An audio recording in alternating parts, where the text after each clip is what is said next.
Reggie White, because I just know that, the way he dominated the defensive end position when he played for Green Bay was when I played him. And the week of practice, you would always see our coaches, our offensive coordinators taking out certain plays in the playbook, saying, no, we're not going to run this to Reggie's side. We got to, obviously slide the protection to his side, and doing all these things, making all these adjustments in the game plan for him, and you still couldn't stop it. How good was Reggie White actually? He didn't define himself as a football player. He defined himself as a minister that played football. Reggie said to me one time, football is what I did, it's not who I am. January 26th, 1997, the Louisiana Superdome, New Orleans, Super Bowl 31, the Green Bay Packers versus the New England Patriots. First quarter, Patriots quarterback Drew Bledsoe drops back, and then it happens. A 300-pound man moves like a lightning bolt. One violent club move, the signature hump move that destroyed offensive linemen for 15 years. The blocker crumbles. Bledsoe goes down. The crowd erupts. Second quarter, same story, different sack. Fourth quarter, Patriots driving, trying to mount a comeback. Reggie White comes off the edge one more time. Sack number 3. 3 sacks in the Super Bowl, a record that still stands today. And Reggie White had just cemented his legacy as one of the most dominant players in NFL history. But here's what nobody tells you about Reggie White. Before he became the most feared defensive player the NFL had ever seen, before he changed the economics of football forever, before he won that Super Bowl, he was a USFL star that some doubted could dominate in the NFL. How good was Reggie White, actually? Good enough to change the game forever. There will never be another Minister of Defense. Chapter 1. The Rise. Born to Destroy. Chattanooga, Tennessee, 1961. Reggie White wasn't born into football royalty. His parents separated when he was young. His mother, Thelma, worked multiple jobs. He grew up in the church, ordained as a Baptist minister at 17. Football was his escape, his gift, his calling. At Howard High School, Reggie was already a monster, 6'5", over 250 pounds. But it wasn't just size, it was the motor, the relentless pursuit, the violence in his hands. College recruiters swarmed. He chose the University of Tennessee. At Tennessee, Reggie became a myth that students talked about. Over 4 years, he racked up 32 sacks, still a school record decades later. He was a 2-time All-American, SEC Player of the Year in 1983. The Volunteers' defense was built around one principle: unleash Reggie White and watch quarterbacks suffer.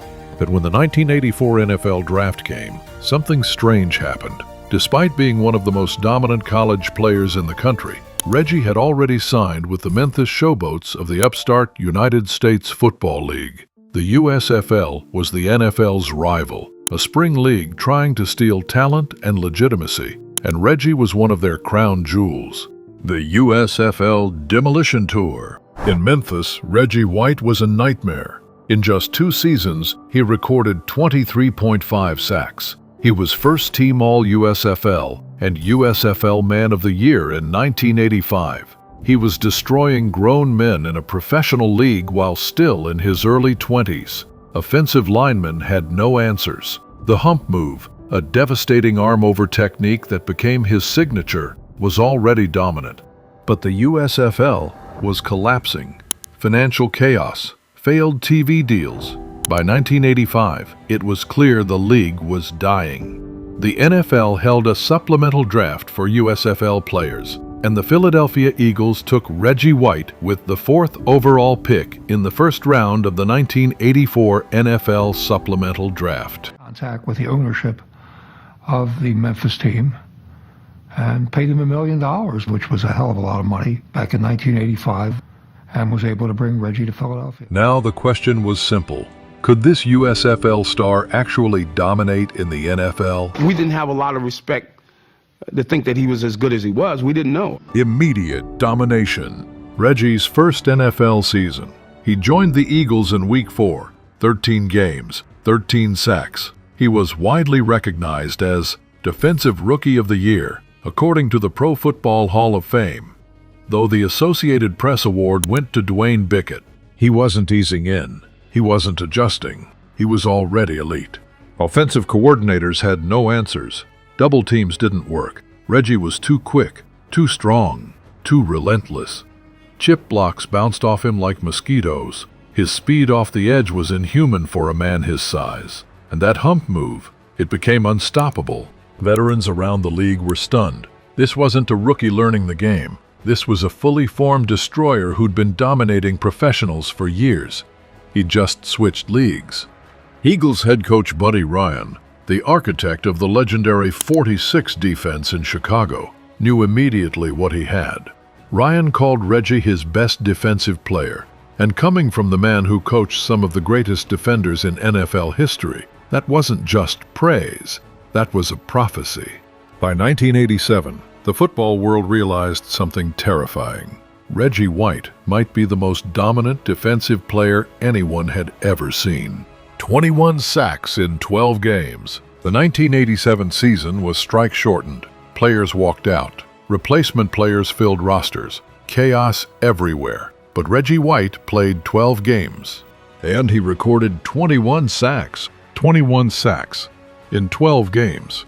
That's 1.75 sacks per game, a rate that would translate to 28 sacks over a full 16-game season. For context, the NFL single-season sack record is 22.5 by Michael Strahan and T.J. Watt. Reggie nearly matched that in 3/4 of a season. It wasn't just the numbers, it was the dominance. Reggie was unblockable. Teams schemed entire game plans around avoiding him, and he still wrecked everything. He'd line up on one side, the offense would shift protection, and Reggie would just overpower whoever was there.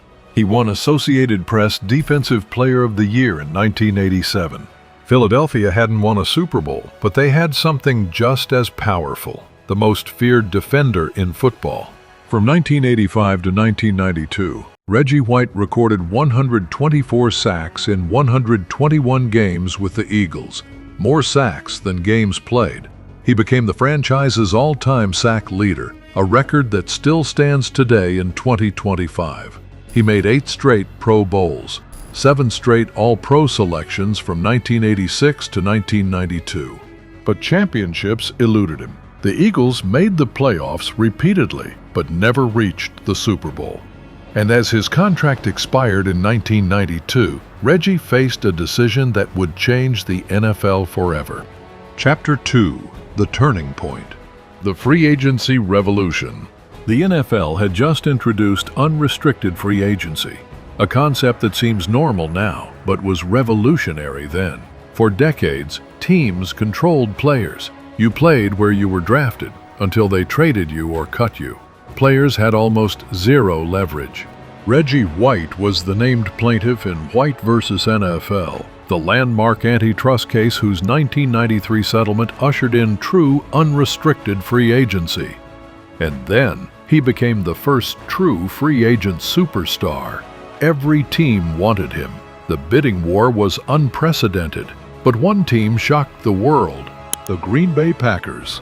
Green Bay hadn't won a championship since the Vince Lombardi era, since Super Bowl II in 1968. They were stuck in mediocrity. Small market, freezing weather, not exactly a free agent destination. But they offered Reggie a 4-year, $17 million contract, the richest defensive deal in NFL history at the time. And Reggie, the ordained minister who valued more than money, saw something in Green Bay. A chance to build something special, a chance to bring glory back to football's most historic franchise. On April 6, 1993, Reggie White signed with the Packers, and the NFL was never the same. The defensive resurrection. Reggie's impact was immediate and devastating. In his first season, the Packers' defense went from 23rd in the league to 2nd. One man did that. Young quarterback Brett Favre now had a defense that could carry games. The Packers went 9-7 and made the playoffs for the first time since 1982. Reggie had 13 sacks and was named to his 9th straight Pro Bowl.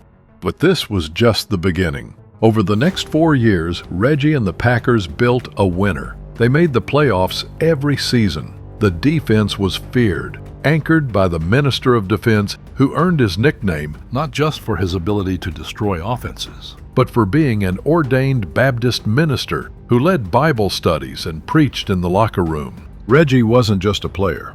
He was a leader, a spiritual force. His teammates revered him, opponents feared him, and in 1996, everything came together. The Smash for Cash program. But here's where Reggie's leadership went beyond the X's and O's. In 1996, Reggie introduced something called Smash for Cash, a player-funded incentive system that became well known in Green Bay.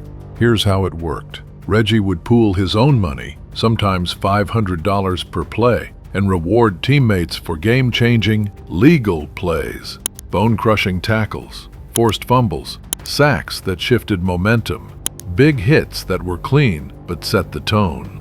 After the Packers beat the 49ers in the playoffs, Reggie distributed his entire $13,000 playoff check to teammates who made big plays. This wasn't coaches. This wasn't management. This was players motivating players. Reggie reaching into his own pocket to fire up his defense. After games, he'd hand out cash bonuses in the locker room for the plays that mattered most.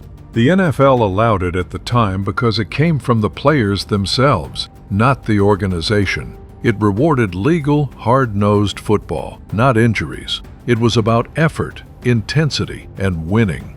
And it worked. The Packers' defense became one of the most physical, feared units in football. And Reggie wasn't just the best player on the field. He was funding the fire that drove everyone else.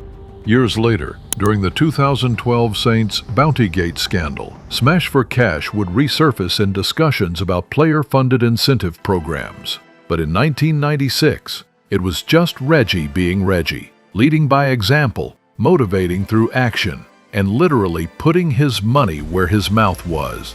Super Bowl 31, January 26, 1997, the Louisiana Superdome, New Orleans, Reggie's home state. Super Bowl 31, the Green Bay Packers versus the New England Patriots. The Packers were favored, but everyone knew the game would come down to one question. Could Reggie White dominate the biggest game of his life? He answered immediately. First quarter, Patriots quarterback Drew Bledsoe drops back. Reggie explodes off the edge, hump move, devastating power, and buries Bledsoe. Sack number 1. Second quarter, Bledsoe tries a quick drop. Reggie beats the tackle with pure speed. Sack number 2. Fourth quarter, Patriots driving, trying to mount a comeback. Bledsoe in the pocket. Reggie White comes off the edge like a freight train. Sack number 3. 3 sacks, a Super Bowl single-game record, now tied by others but never beaten. The Packers won 35-21. Brett Favre was named MVP, but everyone knew who the game's most dominant player was. Reggie White finally had his ring. The Minister of Defense had delivered the Packers their first championship in 29 years, and he wasn't done yet. The unthinkable, 1998, Defensive Player of the Year at age 36. Most defensive linemen decline sharply in their mid-30s. The body breaks down. The speed fades. The dominance disappears. Not Reggie White. In 1998, at age 36, in what would be his final full season in Green Bay, Reggie recorded 16 sacks. 16 sacks at age 36. He earned Associated Press Defensive Player of the Year for the second time in his career. How good was Reggie White, actually? So good that he was the best defensive player in the NFL at an age when most players are retired. He wasn't just great in his prime. He sustained excellence across 15 NFL seasons. From his rookie year in 1985 to his final season in 2000, Reggie White was a force of nature. Chapter 3. The Legacy. The numbers that define greatness. When Reggie White retired after the 2000 season, his resume was staggering. 198 career sacks. Second all-time when he retired. Now fourth, but he played in an era with fewer pass-heavy offenses. 13 Pro Bowl selections, among the most for a defensive player in NFL history. Merlin Olsen holds the record with 14. 8 first-team All-Pro selections, 1986 to 1991, 1995, 1998.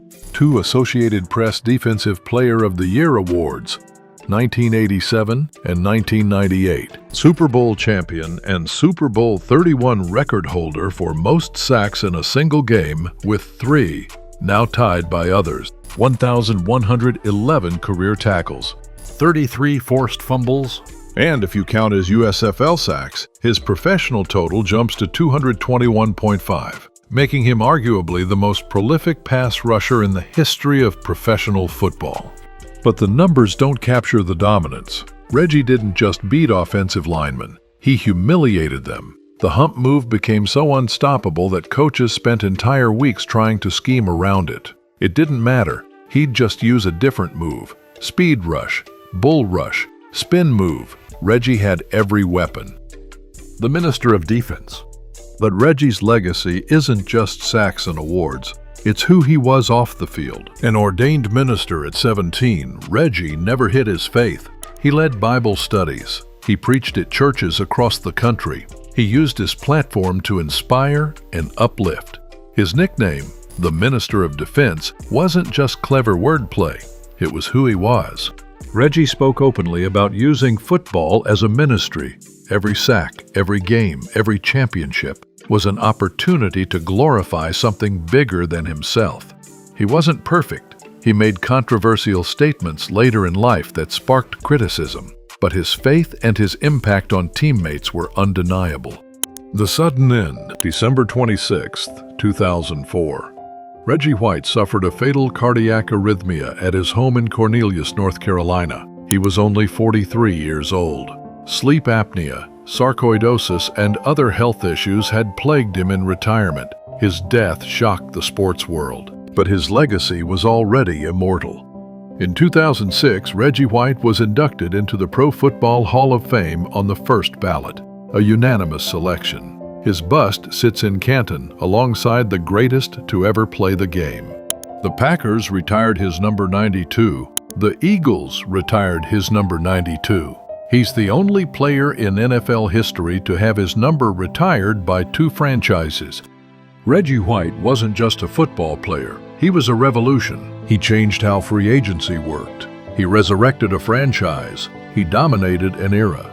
He paid his teammates out of his own pocket to elevate their play, and he did it all while standing for something greater than football. How good was Reggie White? Actually, so good that his head coach called him the best defensive player he'd ever seen. So good that his signature move is still studied by pass rushers today. So good that he's the only player in NFL history to have his number retired by 2 franchises. So good that he won Defensive Player of the Year at 36 years old. So good that when you mention the greatest defensive players ever, Lawrence Taylor, Deacon Jones, Bruce Smith, J.J. Watt, Reggie's name is always in the conversation. There will never be another Minister of Defense. If this story gave you chills, smash that subscribe button. Drop a comment with your favorite Reggie White moment. Was it the Super Bowl? The 21-sack season, the Smash for Cash program? Let us know. End Zone Exposed is where the truth always scores.